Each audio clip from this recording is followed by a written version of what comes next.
Hi students, welcome to simple study Tamil. நம்ம சேனலை subscribe பண்ணாதவங்க மறக்காமல் சப்ஸ்கிரைப் பண்ணி வச்சுக்கோங்க. அண்ட் பெல் ஐக்கானை கிளிக் பண்ணி வச்சுக்கோங்க.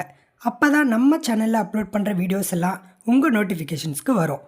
இந்த வீடியோவில் நம்ம 8th standard second mid term question paper தான் பார்க்க போகிறோம்.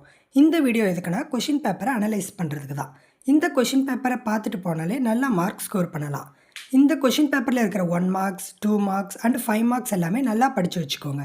2 மார்க்ஸுக்கு அட்லீஸ்ட் 2 பாயிண்ட்ஸ் எக்ஸாம்பிள் இருந்தால் வித் எக்ஸாம்பிளோடு எழுதுங்க. நெக்ஸ்ட் 5 மார்க்ஸுக்கு அட்லீஸ்ட் 5 பாயிண்ட்ஸ் ஆச்சு எழுதுனா தான் ஃபுல் மார்க்ஸ் கிடைக்கும். எல்லா கொஷினையும் அட்டன் பண்ணுங்கள். கொஷினுக்கு எல்லாம் சப்ஸ்டாபிக் போட்டு எழுதுங்க. நல்லா ப்ரெசன்டேஷன் பண்ணுங்கள். டாபிக்ஸ் எல்லாம் அண்டர்லைன் பண்ணுங்கள். முடிஞ்ச அளவுக்கு ஒரே கலர் பென் யூஸ் பண்ணுங்கள். உங்கள் ஸ்கூல் அலோவ் பண்ணால் 2 பென் யூஸ் பண்ணலாம். ப்ளூ பென் மட்டும் யூஸ் பண்ணாலே நல்ல மார்க் கிடைக்கும். நம்ம சேனலில் ரெகுலராக கொஷின் பேப்பர்ஸ் அப்லோட் பண்ணிட்டு வரோம். அந்த வீடியோஸ் எல்லாம் ரெகுலராக பாருங்கள். உங்கள் ஃப்ரெண்ட்ஸ் அண்ட் ஃபேமிலிக்கும் ஷேர் பண்ணுங்கள். All the best for your exam. Subscribe our channel. ஏதாச்சும் டவுட்ஸ் இருந்தால் கமெண்ட் பண்ணுங்கள். தேங்க்யூ ஃபார் வாட்சிங் த வீடியோ.